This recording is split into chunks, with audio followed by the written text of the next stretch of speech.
Hi, so this is part 3, and I was telling you it was going to be a short video to talk about what companies do. So we were talking about Boris and Natasha and Bullwinkle. If you ever get a chance on the Cartoon Network and you want to see what it is I'm talking about, just tune into that and you'll see.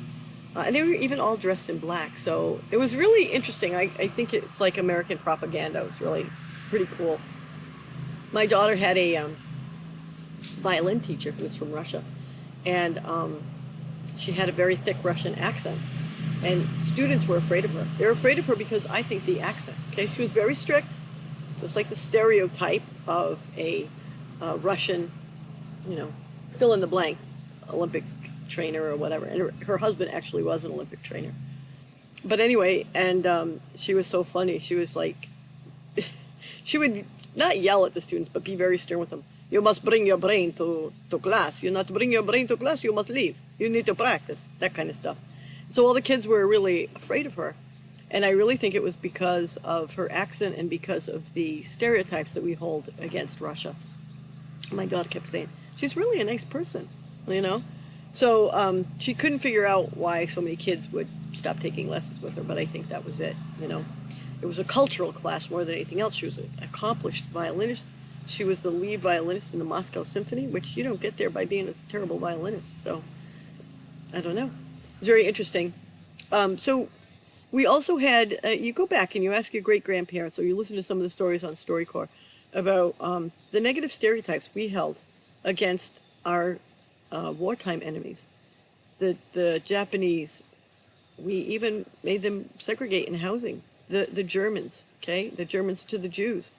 I had a class, and I had a lot of Chinese students in this class, Intro Psych, and I asked them something about, what they were talking about Japanese people, and they were saying how they really didn't like Japanese people. And I was like, why? Why don't you like Japanese people? And they said, Nanking. Okay, that was a long time ago. That was, during the war. But this is something that in their culture, it gets told and retold, and it's told by their parents, it's handed down to them, and so the stereotype and the dislike, the mistrust, it's handed down through generations. And you see this, I'm a member of the Holocaust Museum in Detroit, and they have never forget, always remember signs everywhere, and they have survivors who talk about the Holocaust. I'm not trying to take anything away from the Holocaust. It's a terrible, horrible thing. But saying something nice about the speakers that they really have come to terms with, they have seen that it wasn't necessarily just the German people, because then they talk about, look what happened in Rwanda, look what happened, all these other places where there was genocide, that it's really the mechanism of hatred and bigotry that propels these negative feelings. So I'm glad that they got that, and it's remarkable because we're hardwired to remember these things. We have long-term memory of brain structures that pass one important event to the other, and so that hardwires us to be wary, of negative things. So to forgive is really an accomplishment because you're overcoming all of those things. So, yeah, that's pretty interesting. We're going to talk about that more when we cover this. So the reverse is also true. The culture shapes what we remember. But some people work hard for you to remember things, okay?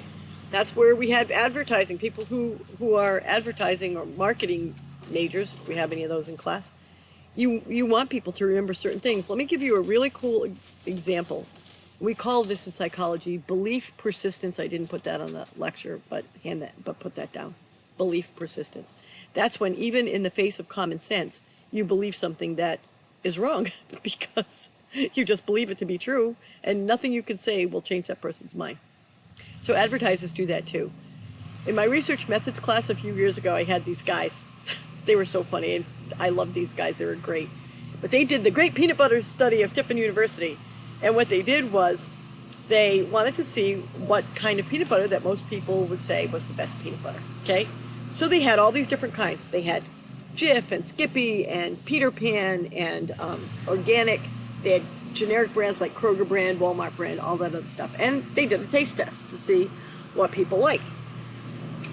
And the one that they loved the most was Jif. And even when they had subjects doing the study, some of the subjects would say, choosy mothers choose Jif. see that that little catchphrase was in the subject's memory, and they used that to shape their opinion and guide their behavior, whatever they were tasting. They used that. So it was really interesting. It shaped their behavior. And, you know, there's some advertisers that are like, right on, right? The Jif people. I grew up in a Skippy family, so whatever. But it was funny because Dr. Hurwitz picked Jif, of course, and he said that, I hate that organic peanut butter. It's just really gross. There's nothing, they don't have anything good in it. It just tastes really bland. And he was going on and on about it. And here's the kicker, though. All of the peanut butter was Kroger brand. They just put it in different jars to see what people would rate as the best. They rated Peter Pan as the worst, and unbeknownst to them and me, there had been a big recall of Peter Pan, so they didn't trust it, and everybody rated Peter Pan worse. So you can see how memory and the culture shapes your belief on a lot of different things. I thought that was a great study. It was a lot of fun, and even when we told Dr. Hurwitz that, okay, they were all Kroger brand, he didn't believe it. He said, no, that one in that jar right there, that's organic. I know organic when I taste it. He had belief persistence. Even after we told him, no, it's all Kroger brand, he wouldn't believe it. So there you go. Also works true for political campaigns. During World War II, they had this big campaign where they didn't want people talking about, you know, where your soldiers were, where they were stationed, because they thought it would affect the strategic plans of the military. And so they had this saying, loose lips sink ships. And everybody knew that saying. You can ask your grandparents or great-grandparents about that one. There was a whole bunch of other ones as well.